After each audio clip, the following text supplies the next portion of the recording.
நீ வெளிநாட்டில் 15-20 லட்சம் ரூபாவில் வெளிநாட்டில் போய் ஒரு மாஸ்டர்ஸ் பண்ணுறதுக்கு ஆப்பர்ச்சுனிட்டிஸ் இருக்கு.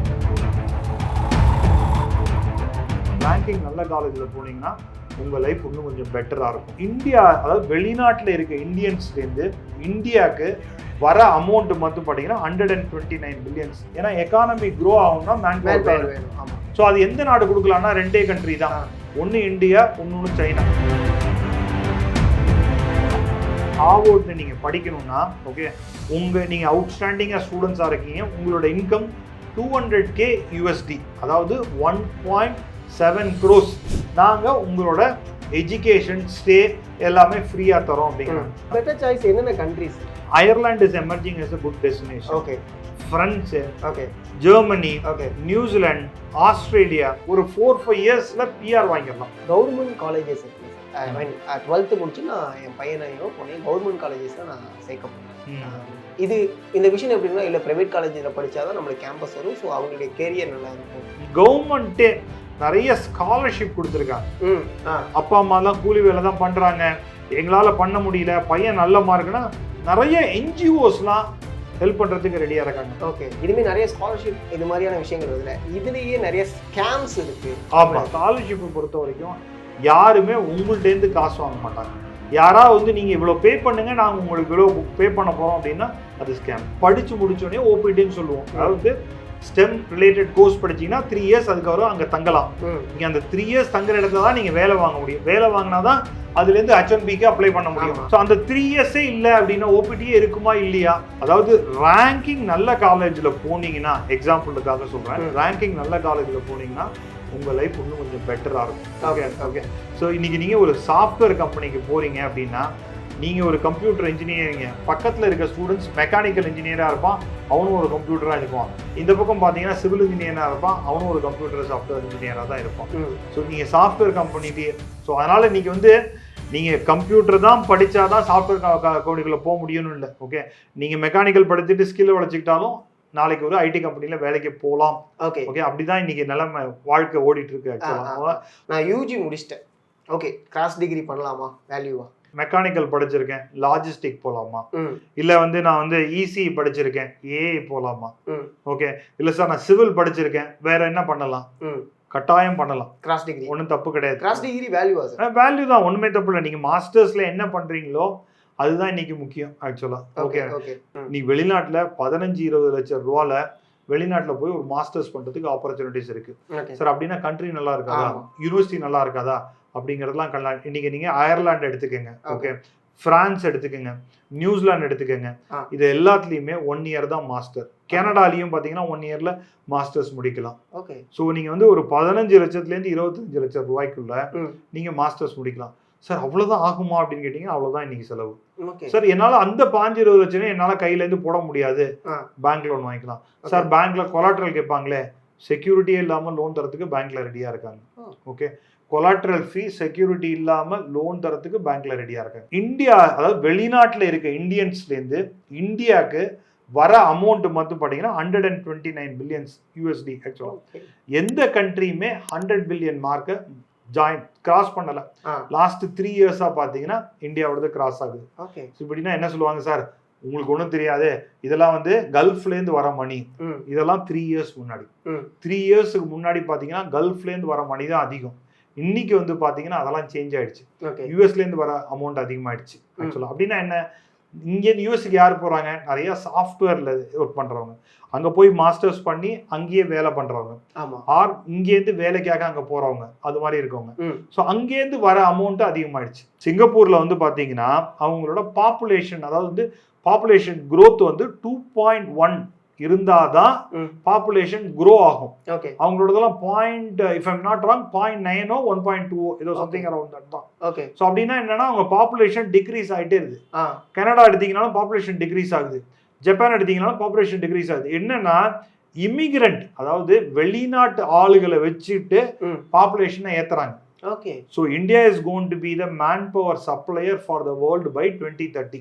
ஓகே. ஸோ எந்த நாட்டிலையும் மேன் பவர் வேணும்னா, ஏன்னா எக்கானமி க்ரோ ஆகணும்னா மேன் பவர் வேணும். ஆமா. ஸோ அது எந்த நாடு கொடுக்கலாம்னா 2 கண்ட்ரி தான். ஒன்னு இந்தியா, இன்னொன்னு சைனா. ஆமா. சைனாவோட பாப்புலேஷனும் டிக்ரீஸ் ஆகுது. ஓகே. ஓகே, அப்படி இன்னொன்னு வந்து நிறைய கண்ட்ரி சைனாவோட பாப்புலேஷன் வேண்டாம்னு நினைக்கிறாங்க. ஓகே. ஸோ அப்படின்னா India is going to rule the country on supplying man power.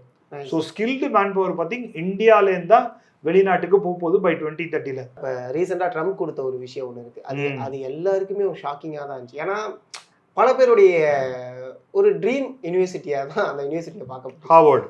ஆமாம். கவர்மெண்ட் வந்து ஆல்மோஸ்ட் வந்து 20-25 பில்லியன் வந்து கொடுக்குது. ஓகே, நீங்க எந்த கண்ட்ரிலேருந்து ஸ்டூடெண்ட்ஸை எடுக்கிறீங்க? நீங்க சொல்றீங்க ஸ்காலர்ஷிப்ல 80 to 85% ஆஃப் ஸ்டூடெண்ட்ஸ் ஹார்வர்ட்ல படிக்கிற ஸ்டூடெண்ட் ஸ்காலர்ஷிப்ல படிக்கிறாங்க. அதாவது வந்து ஹார்வர்ட்ல நீங்க படிக்கணும்னா ஓகே, நீங்க அவுட்ஸ்டாண்டிங்கா ஸ்டூடெண்ட்ஸா இருக்கீங்க, உங்களோட இன்கம் 200K USD, அதாவது 1.7 crores. ஓகே. சம்பளத்துக்கு ஒரு வருஷத்துக்கு 1.7 crores கீழே இருந்ததுன்னா நாங்க உங்களோட எஜுகேஷன் ஸ்டே எல்லாமே ஃப்ரீயா தரோம் அப்படிங்கிறாங்க. ஹார்வர்ட் என்ன சொல்றாங்கன்னா 85% ஆஃப் எங்களோட ஸ்டூடெண்ட்ஸ் வந்து ஃப்ரீயா தான் படிக்கிறாங்க அப்படின்னு சொல்றாங்க. ஓகே, ஸோ கவர்மெண்ட் என்ன சொல்லுது, நீ எந்தெந்த கண்ட்ரிலேருந்து ஸ்டூடெண்ட்ஸ் எடுக்கிற? ட்ரம்ப் அட்மினிஸ்ட்ரேஷன் சொல்றாங்க எந்தெந்த கண்ட்ரிலேருந்து எடுக்கிற, யூஎஸ்க்கு எகெயின்ஸ்டா இருக்க கண்ட்ரிக்கு நீ கொடுத்துட்டு இருக்கேன்னு நாங்க சொல்றோம், அது கொடுக்க கூடாது. ஓகே, அவங்களோட இது ஆக்சுவலா இவங்க என்ன சொல்றாங்க, இது வந்து பொலிட்டிக்ஸுக்கு அப்பாற்பட்டது அப்படின்னு சொல்றாங்க. ஸோ இதுக்கு கவர்மெண்ட் என்ன சொல்லுதுன்னா, நான் எங்களோட டாக்ஸ் அமௌண்ட்டை கொடுக்குறோம். ட்ரம்ப் அட்மினிஸ்ட்ரேஷன் என்ன சொல்றாங்க, எங்களோட டாக்ஸ் அமௌண்ட்டை கொடுக்குறோம். ஓகே, நான் மக்கள்கிட்ட கலெக்ட் பண்ணி டாக்ஸ் கலெக்ட் பண்ணி உனக்கு கொடுக்குறேன். ஸோ அப்படின்னு இருக்கும்போது எதுக்கு கொடுக்கணும், யார் யாருக்கும் எதுக்கு கொடுக்கணும், நான் யாருக்கு கொடுக்கணும்னு சொல்லுவேன், அவங்களுக்கு மட்டும் தான் கொடுப்பேன். ஸோ இதுதான் பிரச்சனை. நிறைய கண்ட்ரியில் உள்ள ஸ்டூடெண்ட்ஸுக்கு, இந்த மாதிரி ஒரு நல்ல ஸ்டூடெண்ட்ஸுக்கு ஹார்வர்ட்ல படிக்கிற ஆப்பர்ச்சுனிட்டி அவ்வளோ செலவு பண்ணி பண்ண முடியுமானா முடியாது. ஸோ ஹார்வர்ட் மாதிரி இன்ஸ்டிடியூஷனும் தேவைப்படும். ஓகே, ஸோ அதுல பொலிட்டிக்கல் இது இருக்கக்கூடாது அப்படின்னு அவங்க சொல்றாங்க. ஸோ ரெண்டு பக்கமும் நியாயம் இருக்கு. ஸோ அதனால எது தப்பு எது ரைட்டுன்னு சொல்ல முடியாது. இல்லை என்ன ஒரே ஒரு இது பார்த்தீங்க அப்படின்னா, இவ்வளோ பிரச்சனை இருக்கும்போது ஏன் பையனை யூஎஸ்க்கு அனுப்பணுமா, ஏன் பொண்ணை யூஎஸ்க்கு அனுப்பணுமா? ஏன்னா நம்ம ஊரை பொறுத்த வரைக்கும் சார் என்னதான் இருந்தாலும் சரி சார், 10 ரூபா கம்மியா இருந்தாலும் சேஃபா இருக்கணும். ஆமா, எனக்கு 10 ரூபா கம்மியா கூட சம்பாதிக்கணும் சார், பிரச்சனை இல்லை. நான் 10 ரூபா 300 கண்ட்ரில எக்ஸ்ட்ரா கூட கொடுக்குறேன், ஆனா என் பொண்ணு என் பையன் சேஃபா இருக்கணும் அப்படிங்கிறது. ஸோ என்னோட கொஸ்டின் என்னன்னா, இப்ப நீங்க வந்து யாருமே உங்களுக்கு கேரண்டி கார்டோ வாரண்டி கார்டோ கொடுக்க முடியாது. ஓகே சார், அப்படின்னா யூஎஸ்க்கே போலையா அப்படின்னு பாத்தீங்கன்னா, யூஎஸோட நம்பர் டிராஸ்டிக்கா கம்மியாயிடுச்சு. ஒரு நிறைய அன்சர்டனிட்டி இருக்கு, நாளைக்கு என்ன நடக்கும்னே தெரியல. ஓபிடி இருக்குமா இல்லையா, அதாவது வந்து படிச்சு முடிச்சோடனே ஓபிடின்னு சொல்லுவோம். அதாவது வந்து ஸ்டெம் ரிலேட்டட் கோர்ஸ் படிச்சீங்கன்னா 3 years அதுக்கப்புறம் அங்க தங்கலாம். நீங்க அந்த 3 years தங்குற இடத்துல தான் நீங்க வேலை வாங்க முடியும். வேலை வாங்கினாதான் அதுல இருந்து H1Bக்கு அப்ளை பண்ண முடியும். இதெல்லாம் தான் இது. ஸோ அந்த 3 years இல்லை அப்படின்னா ஓபிடியே இருக்குமா இல்லையா? ஓகே, அண்ட் இது மாதிரி நிறைய கொஸ்டின் வருது. இன்னொன்று வந்து பாத்தீங்கன்னா, யூஎஸ் யூனிவர்சிட்டி தான் ஃபண்டிங்ல ஜெனரஸா கொடுப்பாங்க. ஒரு நல்ல ஸ்டூடெண்டா இருக்காங்கன்னா நிறைய ஃபண்டிங் கிடைக்குதுன்னா அது யூஎஸ்ல இது மட்டும் தான் கிடைக்கும். வேற எந்த கண்ட்ரிலுமே அந்த அளவுக்கு ஃபண்டிங் கிடைக்காது. பெட்டர் சாய்ஸ் என்னென்ன countries? Ireland is emerging as a good destination. Okay, France, Germany, New Zealand, Australia, இது எல்லாமே வந்து coming out as a safe. ஒரு 4-5 yearsல பிஆர் வாங்கிடலாம். ஓகே, இன்னைக்கு நீங்க யூஎஸ் போனீங்கன்னா கிரீன் கார்டு 15 years 20 yearsல வாங்க முடியுமா அப்படிங்கிறது கொஸ்டினா இருக்கு. நிறைய பேர் H1Bலயே நிறைய 5 வருஷம் 20 வருஷம் இருக்கவங்கலாம் இருக்காங்க. ஓகே, ஸோ இதே இந்த மாதிரி கண்ட்ரிஸ்லாம் போனீங்கன்னா 4 to 5 years மேக்ஸிமம் ஒரு 7-8 yearsலயாவது நீங்க வாங்கிடலாம். ஜென்ரலா பாத்தீங்கன்னா தெலுங்கு கம்யூனிட்டி தான் நிறைய பேர் வந்து அப்ராட்னா யூஎஸ் தான் அப்படின்றது. நம்ம கம்யூனிட்டியில, தமிழ் கம்யூனிட்டியில அதிகமா அந்த மாதிரி கிடையாது. நம்ம வந்து பாத்தீங்கன்னா நிறைய பேர் கனடா போறவங்க இருந்தாங்க. பொலிட்டிக்கலா லாஸ்ட் 1.5 years பொலிட்டிக்கல் சேலஞ்சினால கனடா கொஞ்சம் கம்மியாயிடுச்சு. ஆஸ்திரேலியா நல்லா போயிட்டு இருக்கு, நியூசிலாந்து நல்லா போயிட்டு இருக்கு. அயர்லாந்து கோவிடுக்கு அப்புறம் பாத்தீங்கன்னா emerging as a good destination. ஜெர்மனிலாம் எடுத்து பாத்தீங்கன்னா பப்ளிக் யூனிவர்சிட்டியில ஒரு 80-85% மார்க் இருக்குன்னா பப்ளிக் யூனிவர்சிட்டியில போய் படிச்சீங்க அப்படின்னா free of cost. Education is free of cost. Okay, காசே கிடையாது. ஆனா என்னன்னா ஜெர்மன் நீங்க வந்து ஒரு மினிமம் ஒரு 3 levels ஆகுது என்ன கேட்டீங்கன்னா 5 லெவல் படிச்சுட்டு போறது பெட்டர், பட் அட்லீஸ்ட் ஒரு 3 லெவலாக படிச்சுட்டு போனா பெட்டர். அதே மாதிரி தான் ஜப்பான்லயும் நிறைய கோர்ஸ் ஃப்ரீ. பட் ஆனா நீங்க ஜப்பானீஸ் தெரிஞ்சாதான் அங்க போக முடியும். புரியுது. இந்த சேலஞ்சஸ் இருக்கு சார். எனக்கு இங்கிலீஷ்ல தான் போகணும்னா Ireland is a destination, New Zealand is a good destination, Australia is a good destination. Okay, so அதெல்லாம் emerging as a good destination. Sir இதெல்லாம் இல்லை சார், என்னால் செலவு பண்ண முடியும், பக்கத்துலேயே என் பையனை வச்சுக்கணும் அப்படின்னா Singapore is a good destination. Okay, நிறைய பேர் இங்க யூஜிக்கே அனுப்ப ஆரம்பிச்சிட்டாங்க. அவங்களால அஃபோர்ட் பண்ண முடியும்.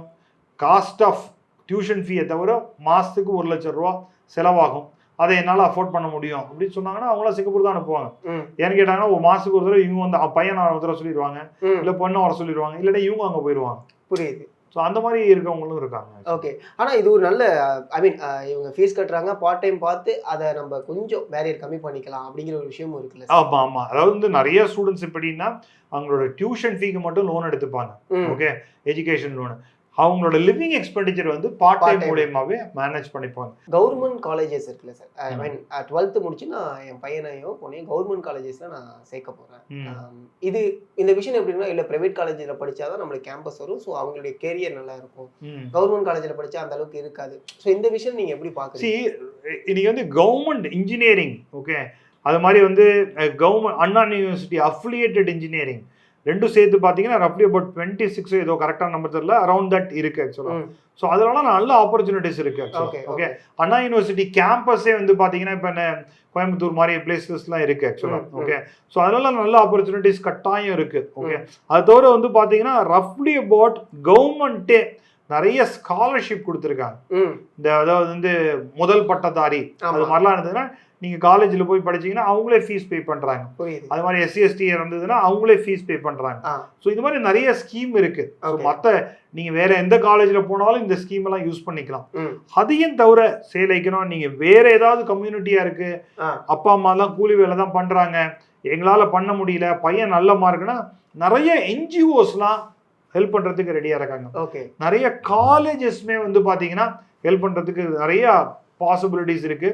கிட்டத்தட்ட ஒரு 20-25 NGOs, அதாவது நீங்க மார்க் நல்லா வாங்கியிருக்கீங்க, அப்பா அம்மாவால படிக்க வைக்க முடியல அப்படின்னா கவர்மெண்ட்டோ ஆர் இந்த மாதிரி NGOஸோ என்னென்ன ஸ்கீம்ஸ் இருக்கு அப்படிங்கிறத பத்தி, அதாவது வந்து நான் மார்க் வாங்கியிருக்கேன், எங்களால் அஃபோர்ட் பண்ண முடியல, 12th படிக்க முடியல அப்படின்னு நினைச்சீங்கன்னா இதுல ஏதாவது ஒரு ஸ்கீமை யூஸ் பண்ணிட்டு நீங்க படிக்கலாம். ஒரு வில்லேஜ் ரொம்ப பெரிய, அதாவது ரிமோட் வில்லேஜில் இருக்கக்கூடிய பையன் படிச்சிட்டான், பட் ஆனால் அவனுக்கு இந்த விஷயங்கள்லாம் சர்ச் பண்ணி பார்க்கறதுக்கு பெருசாக அவனுக்கு தெரியல, அவங்க பேரண்ட்ஸுக்குமே தெரியல. அப்படிங்கும்போது நாங்கள் எப்படி எல்லாத்தையும் எங்களுக்கு தேவையானதை நாங்கள் எப்படி எங்கே போய் பார்க்கறது? இன்னைக்கு எவ்வளோ ரிமோட் வில்லேஜில் இருந்தாலும் இன்ஸ்டாகிராம் இருக்கு. ஓகே, ஸோ அப்படி மூவ் பண்ணி இன்ஸ்டாகிராமை பொறுத்த வரைக்கும் ஒன்னே ஒன்று தான், நீங்கள் என்னென்னலாம் இன்ஸ்டாகிராமில் பார்க்குறீங்களோ அதெல்லாம் உங்களுக்கு கொடுக்கும்.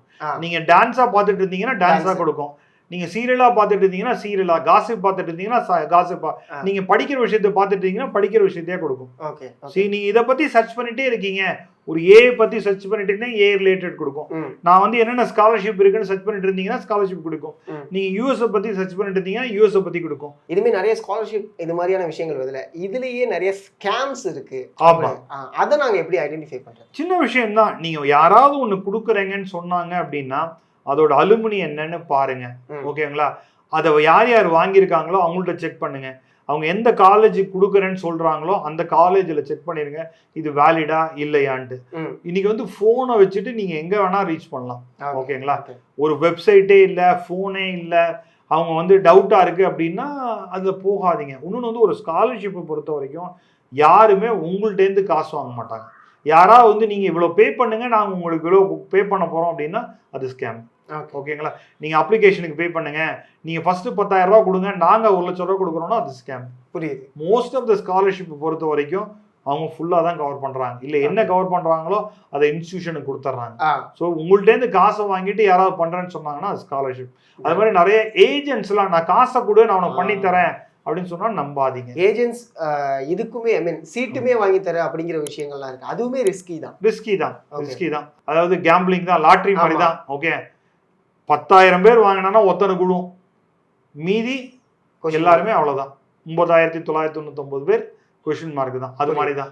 அந்த அந்த ஒத்தரை வச்சு நீங்க நம்பிடாதீங்க. ஓகே, ஏஜென்ட்ஸ் அண்ட் இது மாதிரியான ஸ்கேம்ஸ் இதுக்குள்ள தயவு செஞ்சு மாட்டிக்காதீங்க. ஏன்னா இப்போ எல்லாருக்குமே இருக்கக்கூடிய ஒரு ஆசை, எங்கே போய் சேர போகிறோம், நல்ல காலேஜாக இருக்குமா, ஸ்காலர்ஷிப் வருமா, ஸோ இந்த விஷயங்கள்லாம் இருக்கும். தயவு செஞ்சு அதை கொஞ்சம் ரிசர்ச் பண்ணி பக்கத்தில் யாராவது இருந்தாங்கன்னா போய் நேரில் கூட பார்த்துருங்க. ஆமாம்.